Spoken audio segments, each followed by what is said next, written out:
Hello, everybody. Welcome again to Storytime from the Milledgeville Public Library of Illinois. The story we have for you today comes from Germany, and it's one of the stories that was gathered by the Brothers Grimm.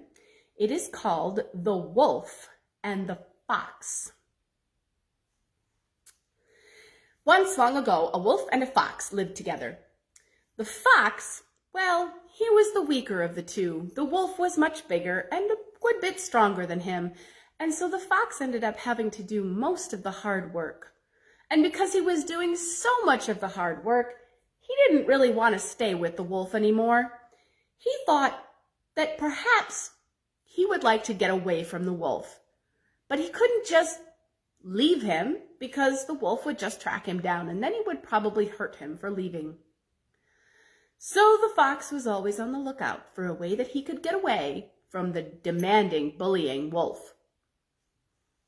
Well, one day the two of them were walking through the woods together, and the wolf said, "Red Fox, get me something to eat. My stomach is growling, and if I don't get something soon, I'm going to eat you." Well, the fox thought quickly, and he said, No, that will not do. I know a place where there are a couple of young lambs. If you like, we will go there, and I'll fetch you one. Well, the wolf liked the thought of eating a nice tender young lamb, and so they went to the farm. The fox left the wolf at the edge of the woods, and the fox ran into the farm. Now, foxes, in case you've not seen one before, are very, very good at slinking along very low to the ground and slipping through the shadows and finding their way into spaces that you would not think they would fit into. And so the fox slipped into the farmyard, stole one of the lambs, and brought it out to the wolf. And then he dropped it at the wolf's feet, but he knew that the wolf was not going to let him eat any of that lamb, for it was not very big, and the wolf would probably still be a little hungry afterwards. And so the fox ran off to go find his own lunch. Well, the wolf devoured that lamb, and it tasted so good. And his stomach wasn't full yet, and he wanted more. And so he decided that since the fox had told him there were 2 lambs in the farmyard, he was going to go and get the other one, since the fox wasn't around to do it for him. Well, the wolf ran off to the farmyard, but wolves are rather bigger than foxes and not quite as good at slinking around corners and through shadows. And so, because he was rather bigger and a little awkward and clumsy, the old sheep saw him, and she started bleating and baaing and bleating and baaing and crying out so loudly and so terribly that the farmer and his wife and all of the farm people came running to see what the matter was. And of course, they found the wolf, and they began to beat him until he finally managed to run away. And he was so hurt, he ran off into the woods, howling and limping as he went. When he went back to the woods, he found the fox, and he said, "You already showed me how. So I went to fetch the other lamb, but the farmer's people caught me, and they nearly killed me with beatings." And the fox said, "You had 1 lamb already. Why are you such a glutton? Why are you so greedy?" Well, the next day they were walking in another part of the fields, and the wolf's belly growled, and he said, "Red Fox, get me something to eat, or I will eat you." "Well," said the fox, "let me think now. Yes, I know of a farmer's wife who is making pancakes today, and I think we should go and fetch some of those." And so they went near to the farm, and the fox left the wolf at the edge of the woods. And the fox slipped round into the house, peeping about just a little bit here and there, sniffing carefully with his very sensitive nose, until he figured out where the farmer's wife had left the pancakes to cool. And then he went up to the tray, and very carefully and delicately, for he was very good at this sort of thing, he stole 6 pancakes right off the plate and ran back to the woods with them and gave them to the wolf. And he knew that the wolf would not be giving him any of those pancakes, so as soon as he had dropped them at the wolf's feet, he ran off to get his own lunch. Well, the wolf didn't take very long to gobble up all 6 of those pancakes, and they were so tasty but they weren't enough to fill his belly, and he was still hungry. And so he decided he would go back to that farm and he would get some more pancakes. But he wasn't as careful as the fox, and he wasn't as nimble and as clever and quick. And so when he went into the house, he wasn't quite as careful not to bump into things. And when he found the pancakes, he grabbed for them on the plate, and the plate fell off the table where it was resting, and it shattered. And all of the noise brought the farmer's wife running to see what was going on. And as soon as she saw the wolf, she started yelling and screaming, and all of the farm people came running, and they all brought sticks and every weapon they could snatch, and they began beating that wolf until he barely escaped with his life. He could barely hobble out into the woods to meet the fox, and he said, "Pretty mischief you've led me into. I went back to get more pancakes, and they caught me, and they nearly beat me to death."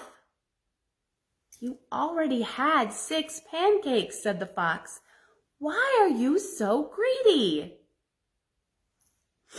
Well, another day, the two of them were out together, and the wolf's tummy growled again. And he said, "Red Fox, get me something to eat, or I will eat you. I can't go very far, so it must be nearby," for he was still limping rather badly. The Red Fox said, "Well, I know a man who's been doing some butchering, and he has all of the meat salted down in a tub in his basement. Let's go and fetch that." And so the wolf said, "That's a grand idea, but this time I'm going with you, so that if someone should come, you can help me escape." "All right," said the fox. And so together they went, and they snuck around, and they found a hole in the man's basement, and they slipped in, and they found a great big tub full of all kinds of meat that the man was salting down to prepare to save it for the winter. Well, the wolf took one look at that giant tub of meat, and he was so hungry he just started eating and eating and eating, and he didn't stop. The fox, on the other hand, was a little more careful, for you see, he knew that if he ate too much, he would get too fat to get back out through the hole that he had come in through. And so he would eat a bit out of the tub, and then he would run over to the hole in the wall and check to make sure he still fit through. And then he would come back, and he would eat a bit more, and he would run back to the hole in the wall and check to make sure he still fit through. And the whole time he was eating, he was looking about him and listening carefully.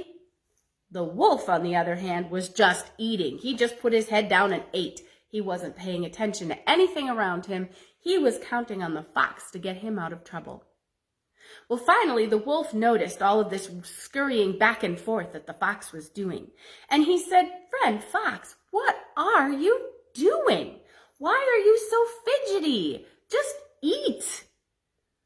And the fox said, "Well, I'm checking to make sure that no one is coming because I don't want us to get caught." "Are you sure you're not eating too much? You look like you're getting a little round." And the wolf said, "I am not going away until this whole tub is empty of meat. Why would I be so foolish as to waste it when it's right here in front of us?"